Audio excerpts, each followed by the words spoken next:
For the first time, astronomers have been able to directly follow the motion of an exoplanet as it moves to the other side of its host star.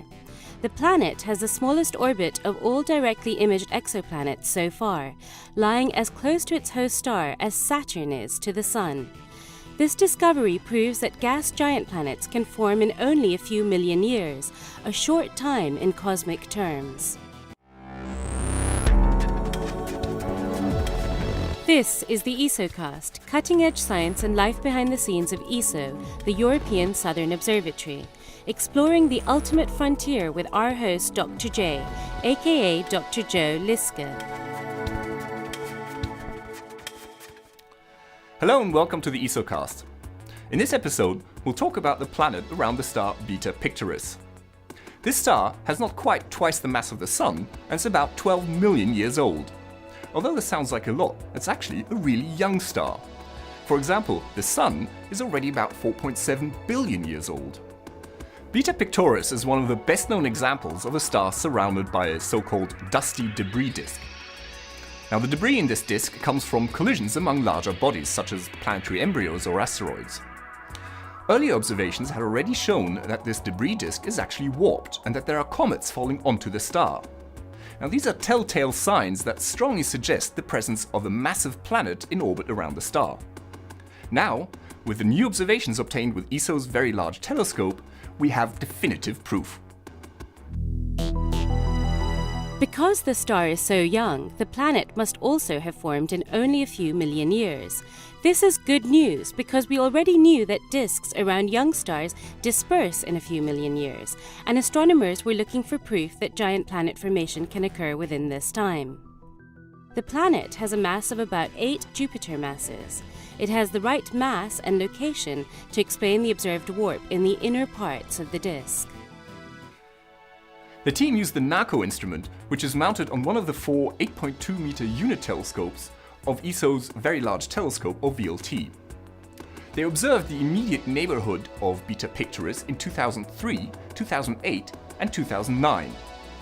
Now, the 2003 observations clearly showed a massive planet in the disk, but in 2008 and in early 2009, it had disappeared.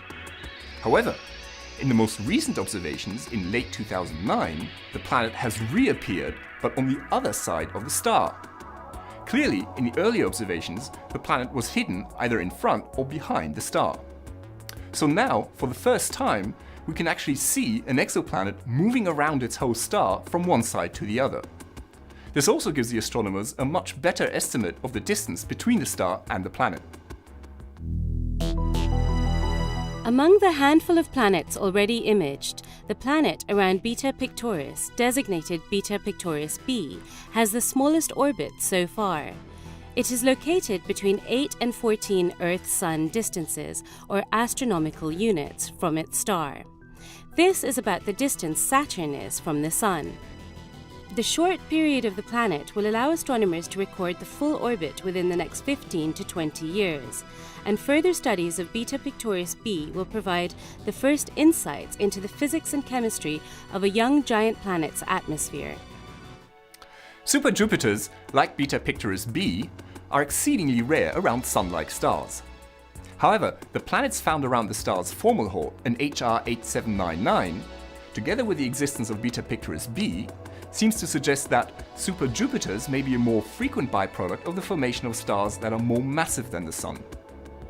Such planets strongly disturb the disks around their stars, and that creates structures that will be easily observable with ALMA, which is a revolutionary new millimeter and submillimeter telescope that is being built right now by ESO together with international partners. A few other exoplanets have been imaged, but they're all located farther away from their host star than Beta Pictoris b is. If located in the solar system, they would lie close to or beyond the orbit of the farthest planet, Neptune. The formation processes of these distant planets are likely to be quite different from those in our solar system and in Beta Pictoris. The recent direct images of exoplanets illustrate the diversity of planetary systems. Among these, Beta Pictoris b is the most promising case of a planet that may have formed in a similar way as the giant planets in our own solar system.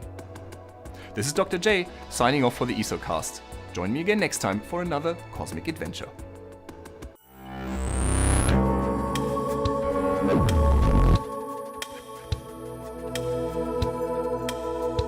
Thank you.